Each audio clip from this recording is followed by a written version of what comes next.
This is Bringing the Darkness to the Light with Catherine Nadal, professional psychic medium. Today's guest is Lisa Z. Lisa is a media personality, content creator, and professor. She measures her success by helping others find their voice, developing and sharing their stories with the world via written word, radio, podcast, video, and social media. It's a pleasure to have you on, Lisa. Well, thank you so much. I'm so excited to be meeting up with you again after our first meeting.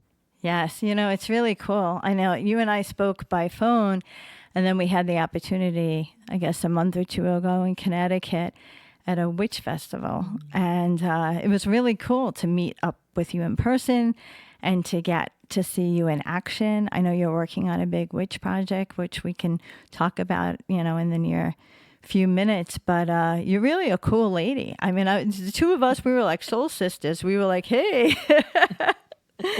Very cool. Well, I think we do a lot of Yeah. I think we do a lot of similar stuff, and we empower other people, which is kind of made us drawn to each other.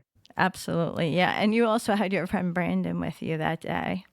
Yeah, Brendan's my producer for I Dance with Witches. That's our current project, our documentary that we're working on. And Brandon is a cool human as well. And we kind of found each other through the universe. It just kind of meshed, and we've been working on this project for just under a year. It's really coming to life.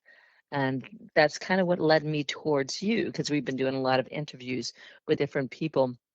Not just witchy dancers, but actual witches and people that do different practices, people that are historians, psychologists, all kinds of wonderful folks. So we kind of met up with you at a neat spot in this documentary.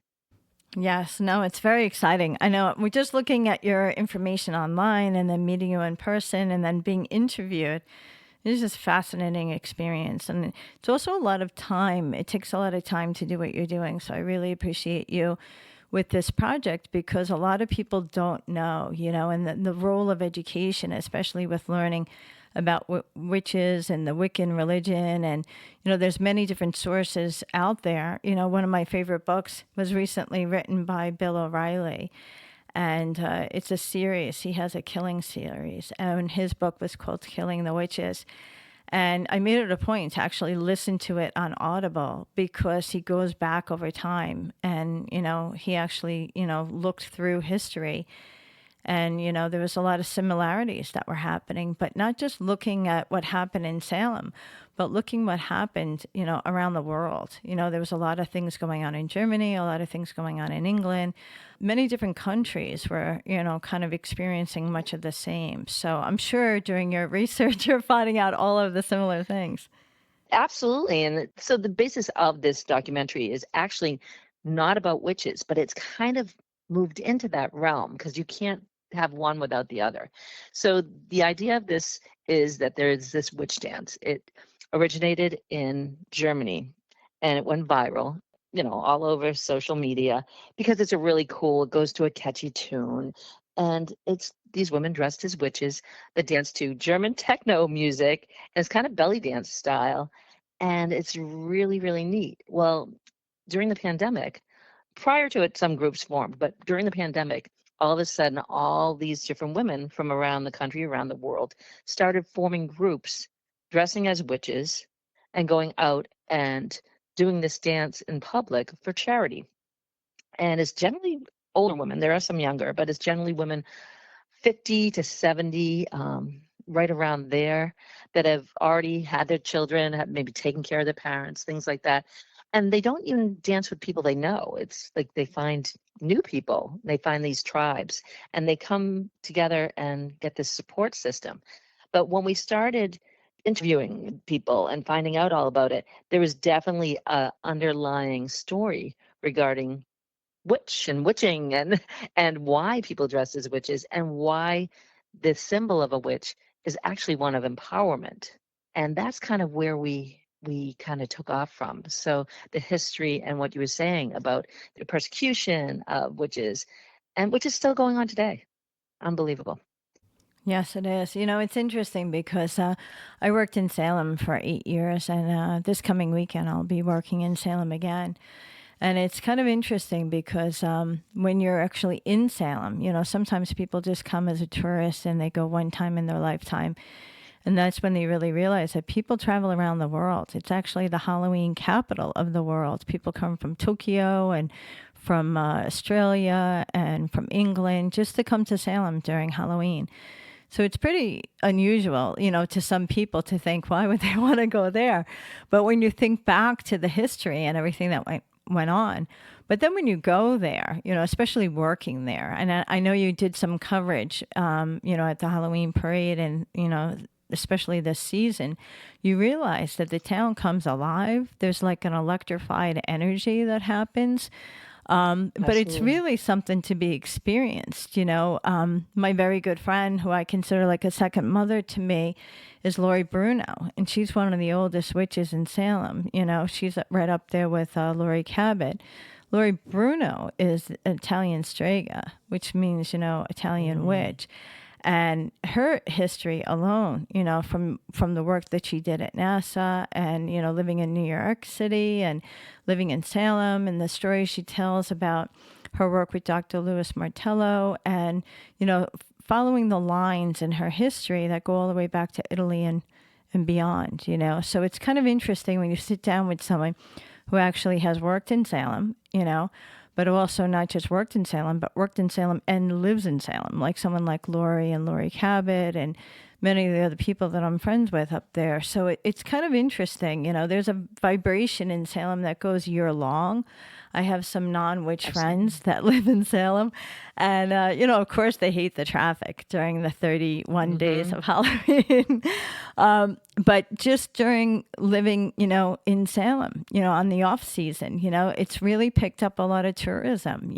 So the And from restaurants. somebody who lives in, yeah, so from somebody, I live on Cape Cod, so I'm pretty aware of tourism, and I get it. And the thing is, though, too, it's helping their economy so much, and their economy is booming year round. There's people that go there year round, which is really nice. But yeah, the electricity that happens during the month of October, and I was blessed to be able to DJ and MC the end of the parade. And by the way, it was really kind of cool that Laurie Cabot was dressed as a witch in the parade with a whole pointy hat and everything, which was interesting.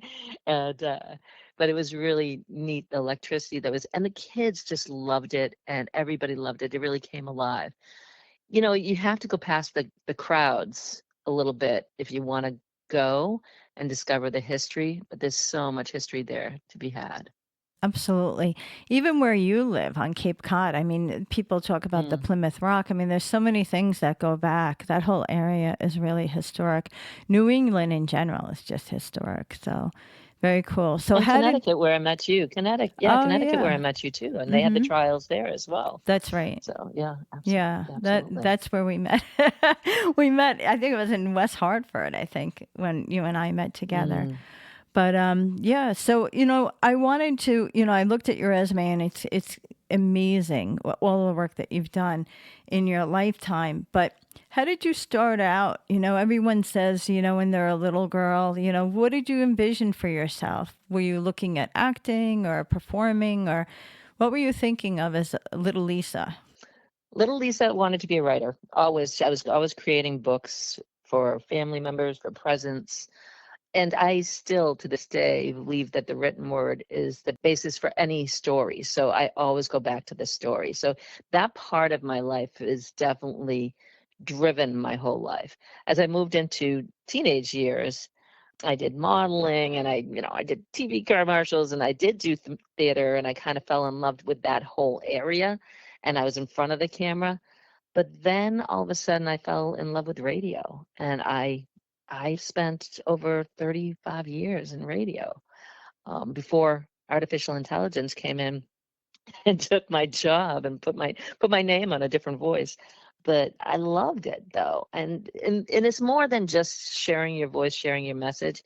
It's about community, and that's what I loved about, especially Cape Cod radio. We were at every blood drive, we were at every fundraiser. and that sense of community, and I still pull that through. So even when I was a kid, I know I got involved with community things. So little Lisa might have been a lot different than older Lisa, in the way that she was very shy and, didn't, I don't know, didn't put herself out there. But as she grew up, she saw that I just think I still embody some of the ideas that she had. Well, I think it's really great that you took the path of getting into, photography, having someone take your photo or doing modeling, because that's performance in a different way, and being in Mhm. front of a camera or having the idea that people will be, noticing you, especially as young teens, it's kind of a huge Mhm. step, but it also develops your self confidence and I think your inner Absolutely. creativeness. Because there's many times when Yeah. someone says, smile for the camera, and especially teenagers, it's like, oh, I'm having a terrible day. How do I So smile for the. awkward at that time. Exactly. Yeah, it was so awkward at that time. And I think it definitely helped for when I became a media personality. I'm talking back in the time where, radio, they're not supposed to see you. However, you go out for personal appearances and they always sent me out. So I would be rocking the mic at the concerts, introducing bands, announcing at nightclubs and all those different things. So it definitely gave me that confidence in a way doing that. And especially, doing radio as well and learning to share my voice really helped that as well. Oh, sure. Yeah. It's interesting because there's so much, that teenagers go through. So when you identify Hmm. yourself as a writer, you actually superseded that because you went right into communication. So that really is kind of key. But what did you see for yourself in writing? Like, were you drawn to reading books that were more romantic comedies or because usually writers start out as readers, so what were you kind of drawn to that was more of your reading materials? I think it was definitely more of the fantasy and that type of area that I've always been drawn to. And, even looking forward, even going through to now, I still love all that fantasy stuff. But now, I like stories. I like human stories too. So this documentary is also going to be podcast and a book, and I love the human element of it. So I guess that's, you know, I can't remember like a book that changed my life when I was young.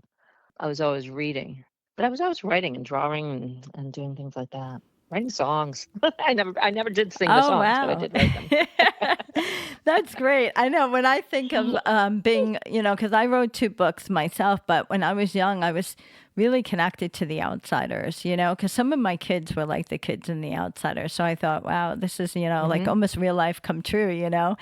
But it is interesting when you reflect on things that you learned as a younger person, especially when you get involved in writing or doing a project like what you're doing as a documentary.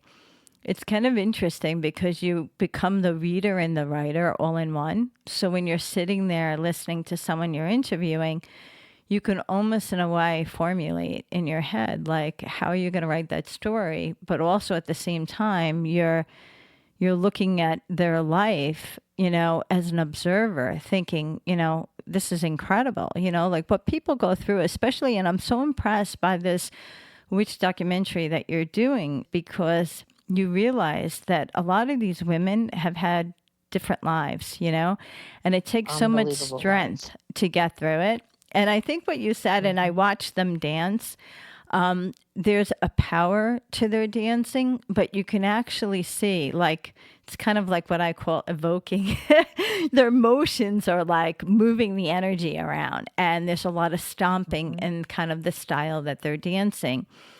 And in watching that, you can actually see them kind of going through the motions of if you were to tell that story in like an event that happened in their life, like kind of moving the energy around Pushing through it that. through. Yeah, Absolutely. exactly.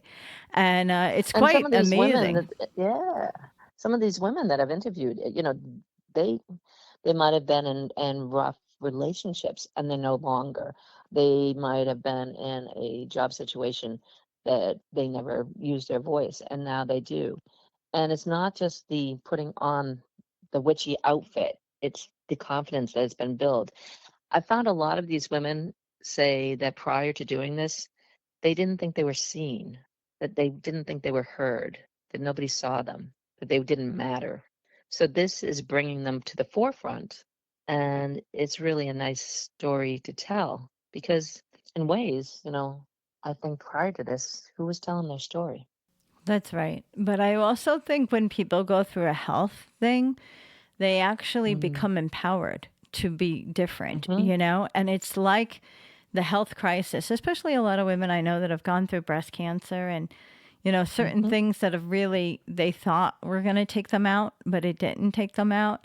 And they actually recreate their lives and say, well, I'm going to fight, through this. But then when I survive it, I'm going to fight every day. And, you can actually see how a dramatic medical situation changes their lives and sometimes pushes them more into community. And I see that too. And I just actually met with somebody who was a doctor who had a bad diagnosis, and then she changed her whole life. And I see the exact same thing that you're talking about. And now she lives her life every single day. She's a witch dancer too, and but they're all coming together too. All these different people coming together, and whether they have a struggle to overcome or whether they're just putting themselves out there. It's kind of a sisterhood and empowerment. Yes, well, it's beautiful. I mean, I saw those women in action and I was like, wow, really incredible.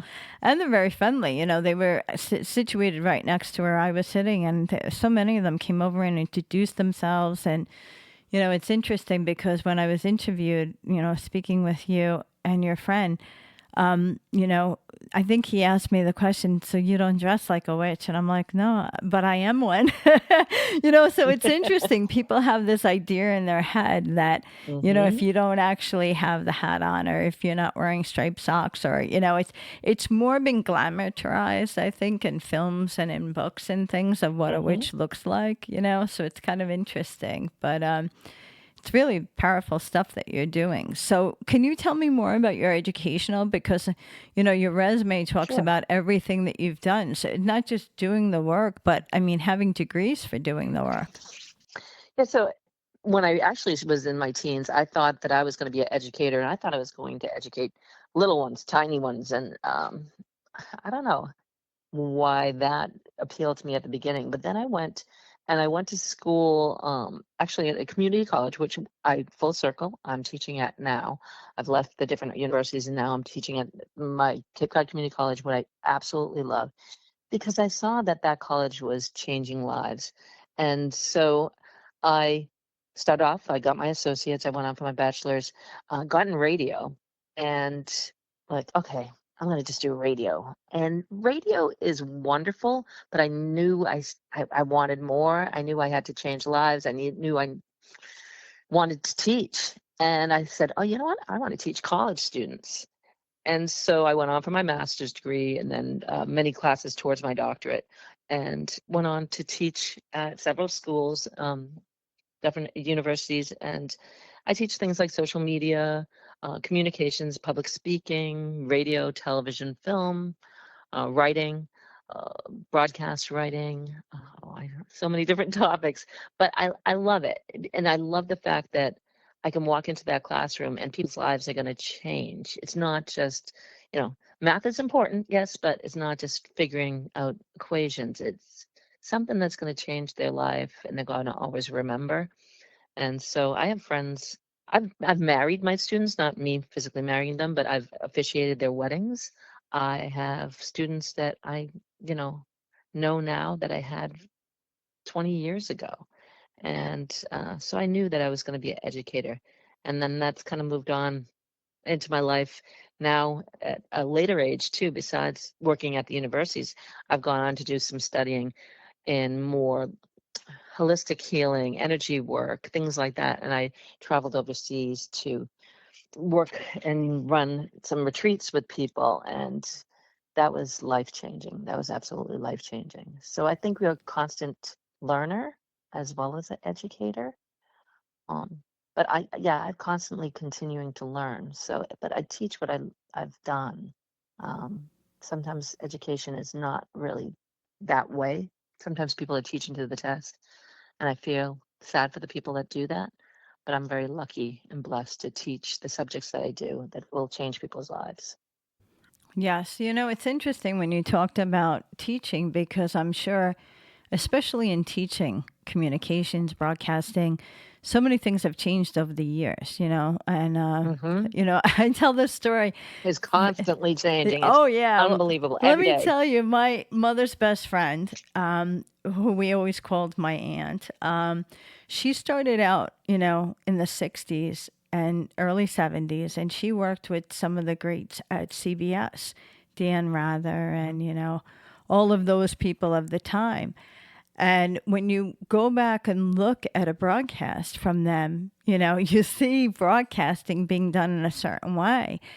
And usually it Hmm. was one person, delivering the news. The news was delivered in a certain way, And then over the years, you can turn on news now, which is different. Now we have more cable and other outlets. Commentary. Yeah, it's more Exactly. commentary too. Yeah. Yeah, and it's more interviewing style, and it's more Hmm. getting opinion, and it's more, let's go to the videotape and come back and talk about. There wasn't a lot of that done back in the day, so it's kind of interesting to see all of the changes. So, what did you notice when you were teaching them, especially your style?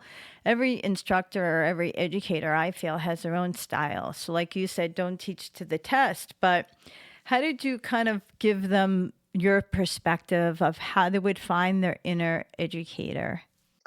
So, like I was saying about media changing, I mean, I started in radio when you were actually splicing tape and putting tape together in order to get it broadcast out, and and then I ended up teaching that type of thing. But technology has changed everything, and we've gotten to the point where like AI is already involved in it. But the basics that really comes down to is still the message and the story. So no matter what, I still bring them back. What's the story? What's the message? Who's the audience that you're going after? And how do you connect that story with them? So I think that even if the technology changes constantly, the message could be delivered on whatever platform, um, as long as you have your base story and your base message to share. And so I think that when I connect with my students and I educate my students, I'm looking at what's your message? Who are you connecting with? What do you have to share with this world? The technology, the computer skills, all this other stuff is separate. But what is it that you want to share? And then getting that confidence and that repetition of the other things, the technology, the being confident with your voice, almost acting and things like that. That's when you bring it out. And also telling, teaching college kids are still just getting out of that high school area where, everybody was judging everybody else. Well, you're at college. You shouldn't care what anybody says anymore. Just go for it. Because today is the first day of your life again. Every day you have a chance to live this life one more time and share it because nobody else is going to do it for you.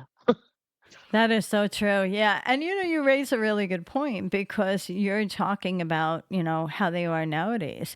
Nowadays, social media has such a huge presence in young people's lives, and that idea of how they're judged or how they're seen or how their post is going to have a reaction.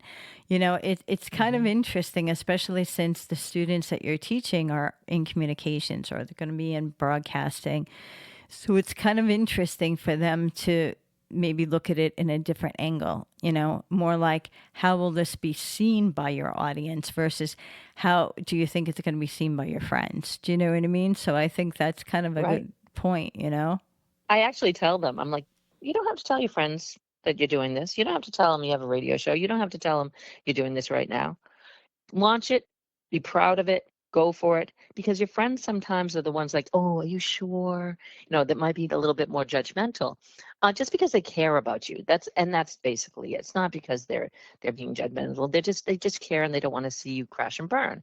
But sometimes your friends are the ones that are holding you back a little bit, and so pushing these kids out of their comfort zone, and it's not just kids. I mean, young adults, and I work with people that are established, that are in like soul-led based businesses, like yoga teachers or people who do energy work. And I teach them about their social media because a lot of them can work one-on-one with clients or maybe lead a group, but they're not sure how to put that presence on social media. And they're like, I don't think it goes out that way. I don't think that my presence can be known that way. I'm like, absolutely it can. You have the message, you have the power. You just need to kind of find the way to push it out to the world. I'm so excited that you said that because I do a lot on social media, but you're also a coach and a mentor. So having someone look at how they're presenting themselves, but not just presenting themselves, but presenting themselves for their business. And you're not going to be able to capture everyone that might be searching for something. So your audience could No. be, they're looking for a yoga instructor, but not every yoga instructor is the yoga instructor for Perfect. everyone. Which Right. I say When the everybody same. says, yeah. I'm I like, when say people the say, same. oh, I go, who's your audience? When they say everyone, I'm like, nope, nope, That then you get no one. that's You know, you right. need It to is you need so to true. target in. Who is it? Who is that specific person you want to reach? And try that one person that, and when you're not on the radio, maybe there's somebody you go over and you shake their hand and talk to them and say, hey, I have a radio show. and it's not about the likes and stuff. And I can say that, and some of my stuff gets shared, you know, 1,000 times, and I can say that, but the things that get shared once or just get a single like, it's about the message. It's really not about that part of it. I guess monetarily, if you're selling yourself as a brand or a product, that would be important. But really, when it comes down to it, who are you and what are you trying to do to change the world? Exactly. And you make a good point because when you're coaching and mentoring and working with someone, especially someone who has a small business like yoga or it could be anything, Reiki, whatever, you know, they may not want every client either. So when you start looking at someone who has a business, you want to ensure that they've really developed, their thought of what their practice really is because they Hmm. have to be able to kind of be able to reach their clientele, but maybe there's a way in their reaching that maybe they don't want to reach that. Like maybe there's an aspect that's too big for them. So maybe it's too big for them now, but it may not be too big for them in the future. You know what I mean? And I think it's a good point in coaching and mentoring people because everyone wants to dream big, but you can't start big either, right? Right.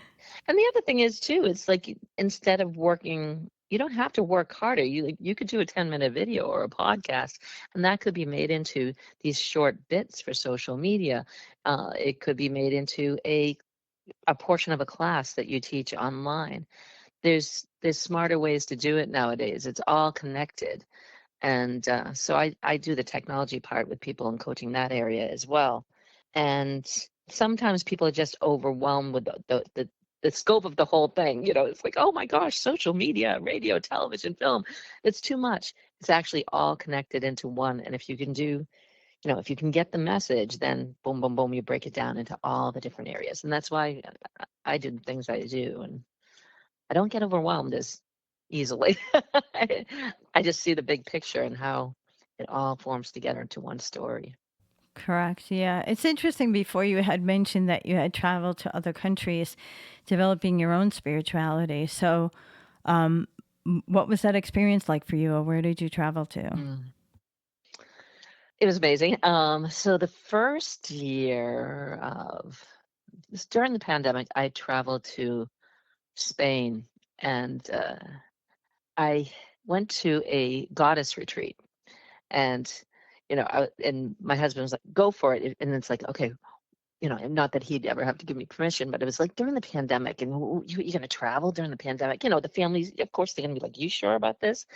And he's like, "Well, if you're going for 1 week, why don't you go for two if that's the opportunity?" So the first week I went as a participant, and the second week I got to share my knowledge. The following year, I went back to Spain, and I worked with the lead instructor and shared my knowledge the whole time. And it was more than just the media or the presence aspects, because I do believe when I do coach, it's more like a transformational presence type of thing. I learned from each of those people because I was also the only American in these groups. So you learn so much about the differences and what's important. And I also besides there, then I've been to Spain, Portugal, Italy, Germany, Vienna, Israel. Let me see. The Caribbean.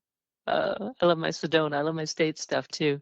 But and now I actually do work to travel rather than work and say, okay, I got to keep saving, saving, saving before I travel. But I think traveling is a spiritual in itself as well. Yes, I have to And I agree. know I kind of went off on a tangent on that one, but just No, I was that's all just imagining right. I was imagining the cliffs of Spain and going into the waterfalls and how beautiful and refreshing and here's the thing too that was interesting when I came back. My loved one said, you didn't even leave an address of where you were or your flight information. I'm like, I forgot, and they're like, we thought it was part of this whole trip that you were on. And I went by myself, and I could travel easily by myself. And that was Yes. part of the journey, I guess. Yeah, I wanted to go back and reflect on you said this was a goddess retreat. So some of our listeners may not Mhm. know what that means. So what does a goddess retreat look like? So, a goddess retreat is really connecting with your inner goddess, and it means something different for each person, I believe. Connecting with your body, connecting with your breathing, connecting with what makes you you. I think that as women, we have a tendency to take care of so many other people that we lose a sense of ourselves, and we just need to connect back to it. So, connecting with the earth, connecting with the sky, events at it really with so many different things from self-care and self-massage and connecting with other women and doing crystal healings in these beautiful caves, these spiritual events, and just taking time for yourself to decompress, to no longer worry about work, eat clean, no sugar. It was a spiritual experience. It wasn't based on any religion whatsoever. I mean, it was all people of all different religious aspects, and it was like you know, imagine yourself as a goddess.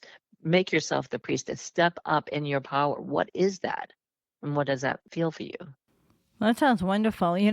It's incredible because I'm sure everyone would want to do it, but I think there's so many people that are resisting to help themselves. There's so many people, like you said, that just are feeling that they're there for everyone else. That when you say now focus on you, it's hard for them to do. You have to give yourself Hmm. permission to, put everyone in a timeout and focus on yourself. I think And that's where this witch dance comes in. I think this is part of exactly. what this It's witch dance, because connected. maybe it's not, Yes. yeah, maybe it's Yes. not a ton of time, but in October it's a ton of time for people, but it's enough time for people to feel connected with themselves. And that's what I keep finding these women saying that, you know, and when I interview their family members and their husbands are like, this is wonderful. They're, just enjoying, not so, not so crabby, not so like, oh my gosh, I have to work. It's just a different feeling, empowering, letting go of all the stress. And yeah, absolutely. As you were talking, I was realizing that throughout your life, it seems like the more you did with other people, the more it led you back to kind of like communicating with yourself because Mm. you were constantly communicating or focused on doing what you were doing. But now it's kind of come back around to focusing on you or learning to communicate with yourself. Would you agree? Absolutely. And it's funny because I've always been that giver and I've always been that person that organizes everything. And it's completely changed. So I've taken, like a 2-year class on energy healing, and they were teaching people to teach others to do energy healing. I'm not doing that. I'm not teaching others to do that. That experience taught me what I needed for myself. And so when I wake up at 3:30 in the morning, it's actually to meditate. I wake up and I'm like, oh, my brain's racing a little bit. What do I need to do? I will meditate, and I'll either go back to sleep or I'll get up. And that has really changed my life. Essential oils. I've always been into essential oils, but now like therapeutic grade where you can actually ingest. I do not take hardly ever take any pharmaceutical medicine. That's changed. I've lost 77 pounds over the last 5 years. Haven't, it's more just a change in energy, a change in what I'm doing, becoming myself and taking care of myself. And Yes. yeah, it's Yeah, I connected. think When I it's help in, other people, yeah, I well, help myself. that's right. Well, I think that's an important point, though, because once you kind of surrender and say, I need now to work on myself, it becomes easier to kind of have other people in a timeout because you realize that if you're not able to continue to take care of yourself, you can't take care of anyone else. Mm, And I think mhm, that's so, it's such a result that the work that you have been doing is working.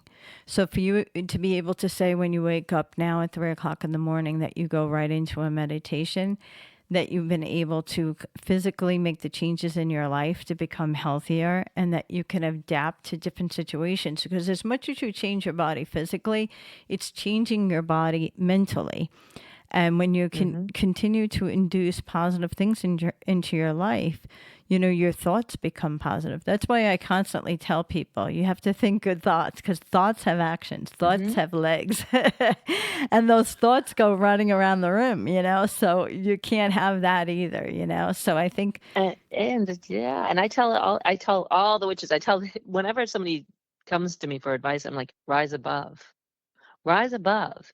If you can take and let go of when people are just, when that negative energy comes towards you, and obviously you're going to have stuff happen at work, or you're going to have stuff happen with friends. If you can kind of bring yourself above and look at it in a different way, or try to help without letting it physically affecting your own body, that's when the shift happens. And the funny thing is, too, we all have people that are toxic that have been in our lives. The second you start rising above, those toxic people fall away. They don't spend much time around you anymore. And you get to see them when you want to see them rather than them taking the energy from you. yes, and that's something that you had said earlier that you communicate with your students. A lot of times we feel obligated to give everyone an answer, or we feel obligated to explain everything that we're doing.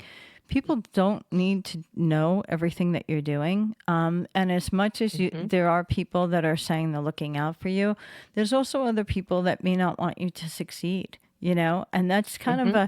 that's a bitter pill to swallow sometimes, when you find Hmm. out that someone doesn't want you to be successful, or maybe someone is watching you so that they can copy your actions, which is kind of not a good Mm. experience either. But I think it's good the work that you're doing because you're actually engaging with young minds. And not everyone, around the college age is really looking introspective. And sometimes the support from maybe the family environment is really not there. So to have a successful teacher, to have a teacher with the experience as you is really amazing. I mean, your students are so lucky to have you, Lisa. Thank you so much. And I think that if you talk to people in that college age, and there's wide spectrums on this, but they're much more engaged with kind of more holistic and trying different things and trying to take care of themselves in a way. But they're also waiting for somebody to tell them what to do. And so when I try to get them to think for themselves, and I think it's, the pandemic caused a number on a lot of these kids with that. It just seemed like now it's like, okay, can I do that? It's like, yeah, you have the power. You have the power in your hands. So in letting people do what they want to do, but they're amazing. These students are amazing. I learn from them every single day, and I'm very blessed. And I wanted to say too, one of the other things that I taught for the last, and right now since the pandemic, I stopped doing it, but I taught theater. And my favorite thing to teach the people to teach it was to the little tiny kids. People would drop off kids from, anywhere from 4 to 7 years old, maybe couldn't even read yet. And they'd be like, oh, well, they're very shy. They can't do theater. And they'd be amazed by the end of it. So bringing that creativity out again and bringing that sense of play, and and it really empowers people. And I find that ties in with everything as well, because I always did theater, and I brought my son up in the theater, and he went on, did really well with that. And it just, I bring that sense of play into the other areas too. We always have fun. So, Yeah, it's neat. You're absolutely right about in theater because you could really see a child develop, but they can also see mhm, each other develop, and it's right. sometimes shocking when you see the quietest kid in the room speak up, or you see how much they will reveal, probably. There may be things going on, that you wouldn't expect them to bring up, and because they've, found the trust in you, that they feel more open or open to communicate, where you may, find out things you wouldn't expect them to talk about. So it's really based on trust, I think, when you're working with children. Yeah. And I just find so much, that it really helps their confidence, it helps their decision-making skills, there's so many things. And then another example I give my students, it's on the other end of the spectrum. I had a young lady, and it's about words and how positivity can really help. And in the theater too, you get that positive reinforcement.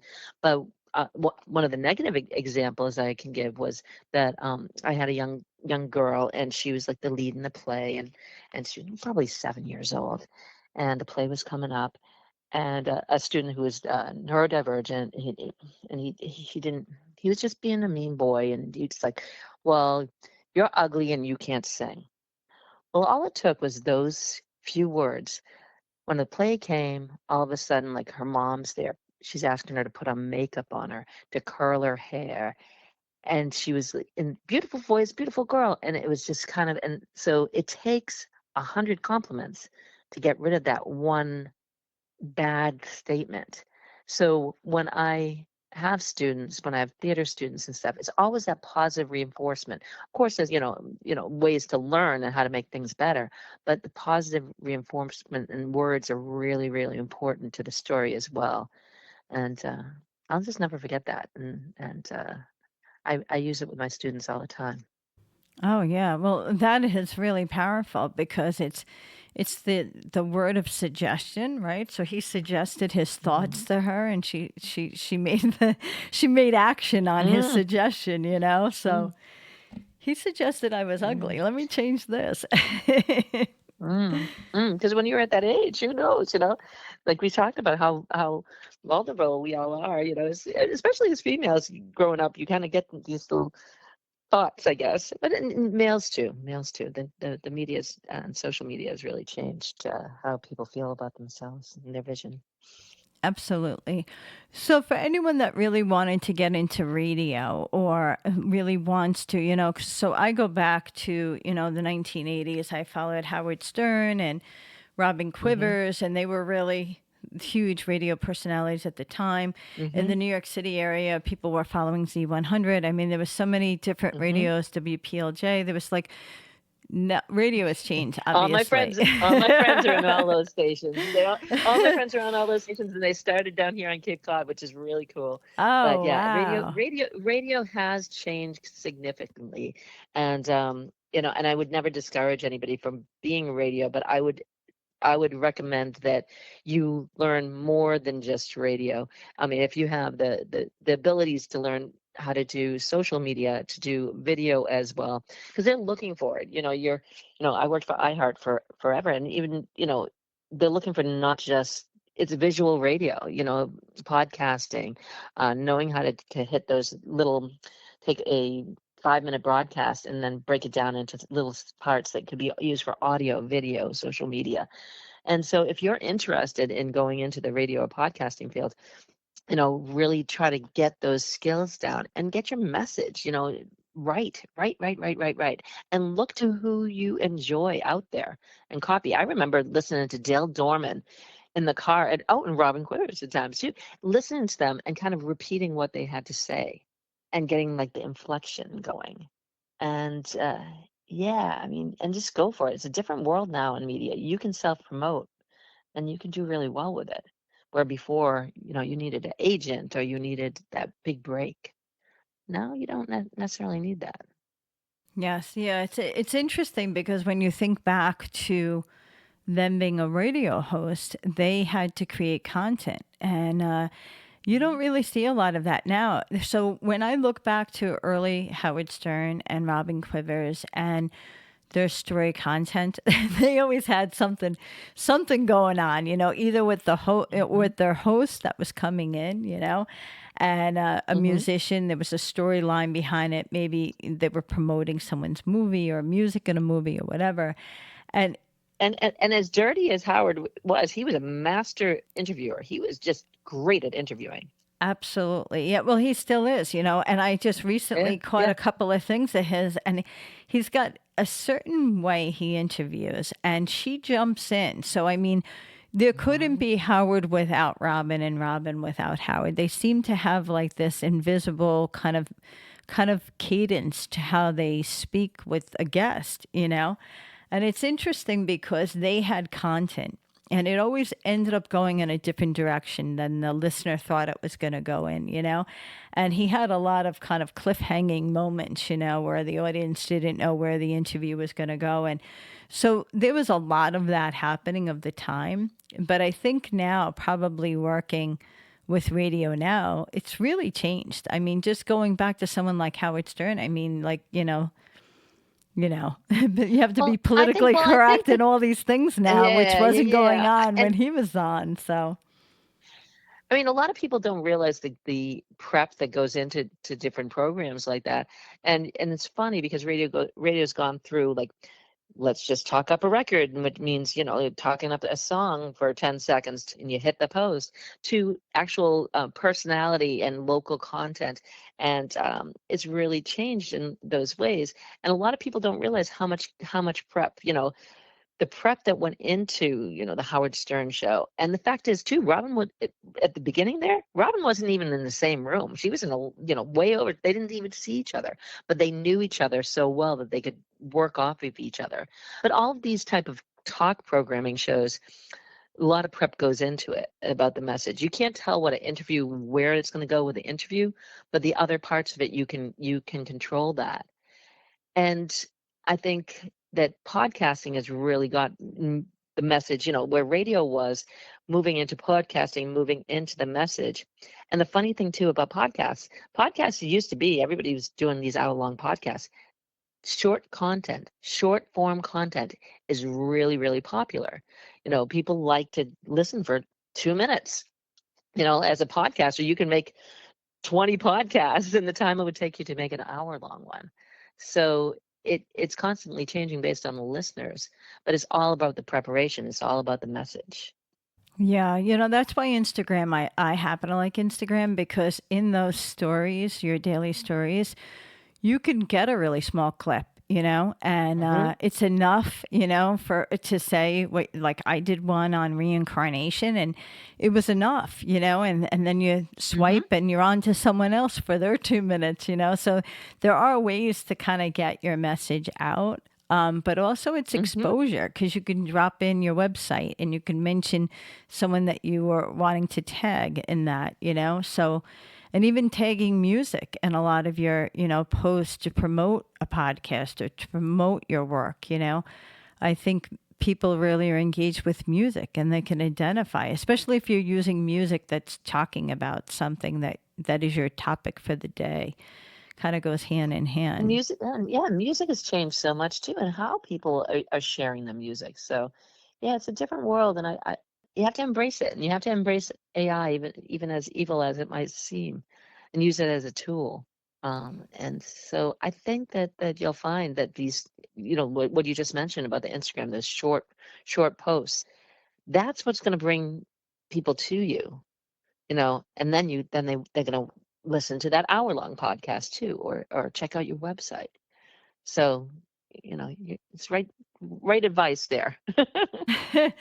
Yeah, well, it's really interesting. I mean, the one thing that I have always struggled with, even doing my own radio show is doing audio engineering, and I think either you have that mindset or you don't have it. Like I can't be trained on it. Some people say you could be trained on anything. I'm like, I can't, I could do kind of difficult things, but when it comes to like, like you said earlier, back in the day, they were cutting tape and they were, Yeah. and edit stuff. You either have that, that side of your brain working or, because I don't have it. So Well, well, guess what? If you know the basics though, AI will do it for you now. But you need to know the basics before you let that happen, because they'll be cutting out everything else. But they'll cut out every from a interview. It's kind of crazy in that way. But audio engineers, they're their own people. A lot of times they're not willing to be the voice. They just like to make the voice sound better. yeah, exactly. Well, I really appreciate the audio engineer that works with me because I don't really have to tell him stuff. He's been, owning a studio and doing He knows your studio work. style. Yeah, exactly. They Yeah. just know it. But also, both studio engineers that I've worked with over the past year told me something about talk when people are talking and the method of speech. Every person that you interview or every person that you talk to has their own way of speaking. So you can't remove everything out of their way of speaking because then it no longer sounds like them. And I didn't It doesn't really flow. understand it. Yeah, exactly. But then when you go back and you listen to it, you're like, yeah, that person has a tendency to say that, or the person has a way of saying that. Sometimes people have long pauses, but they do a consistency. There's a consistency to how they do it.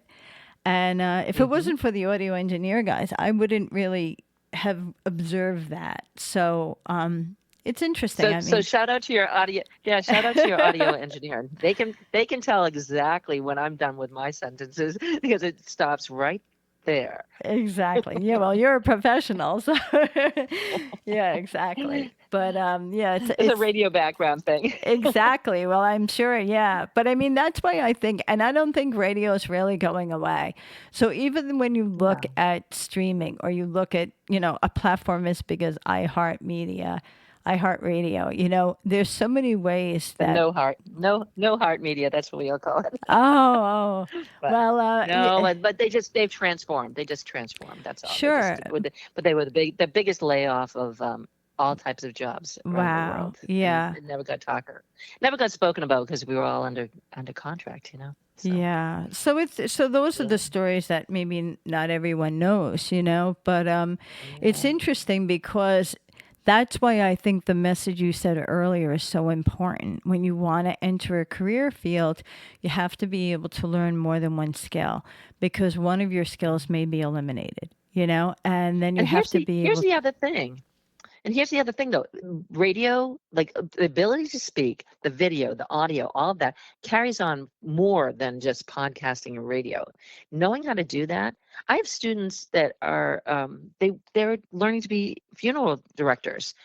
They'll know how to push their funeral home. I mean, it goes over to every other area, and you might work at a gym. You know what, somebody needs to do a podcast on that gym. Somebody needs to handle that social media, so it goes over to all the different fields. So this is a skill based, and I think that the younger people that are grown up in this, they're kind of comfortable with doing it to a degree, and then just bringing it out there to the world, and realizing you can use these skills in whatever path you choose is really important. Yeah, well, it's so interesting. So all of these skills that you've developed over time are all being compiled into this witch documentary, and I'm so excited to see. So can you tell us the path of your timeline on that Sure. project? Oh, timelines. So we have been working on this documentary for, just about a year. And what started off with just collecting videos and collecting stories, and building a social media presence and such kind of emerged. And so, for example, we were doing interviews.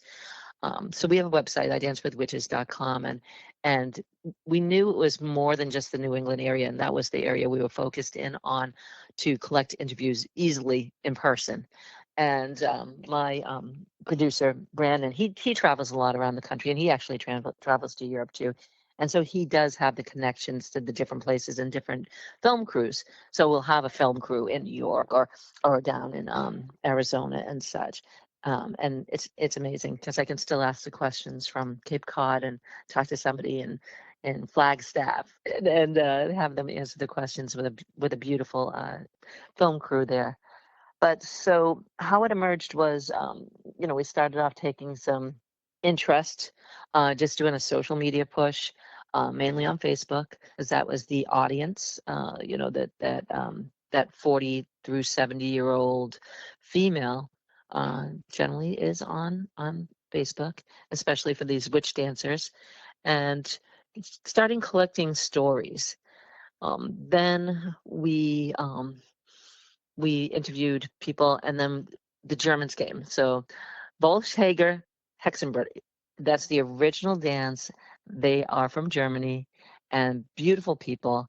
They ended up, as the universe makes it happen. Um, there's a lovely woman.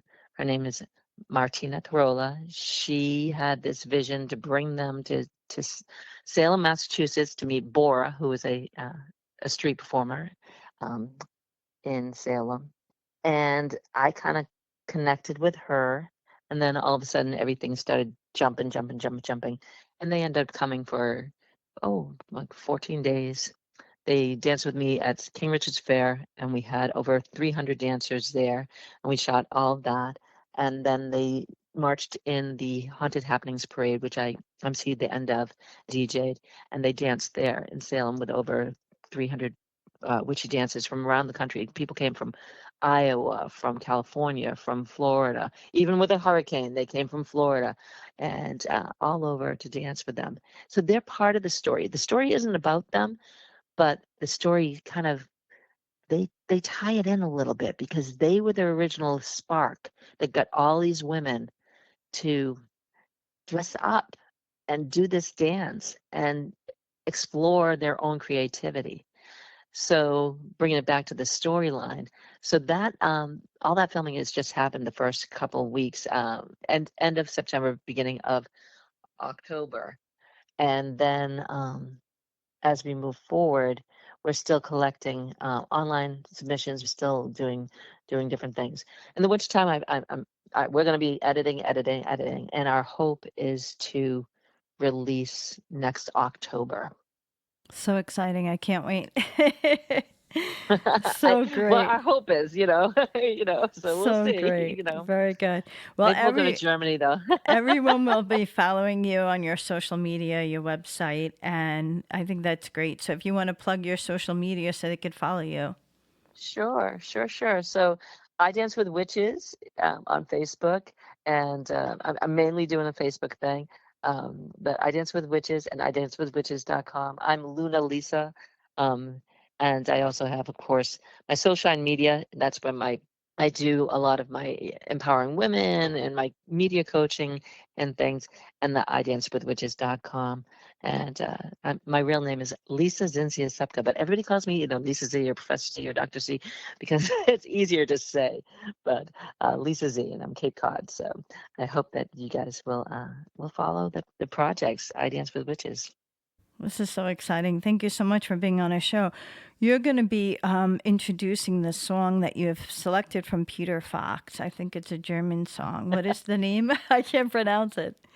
Schütten deinen Speck, and I don't even say it right. But this is the song is actually translates to "Shake Your Bacon." This was a song that the original dancers danced to, and this has kind of become this song that all of the witchy dance groups will dance to, and everybody kind of knows it. And so, yeah, it's Peter Fox, "Shake Your Bacon." Very good. Well, it was a pleasure to have you on, Lisa. Thank you so much. Thank you. It's a pleasure to have you interview me, and a pleasure to meet you originally. And thank you so much for empowering others. Thank you. Here we are with Peter Fox.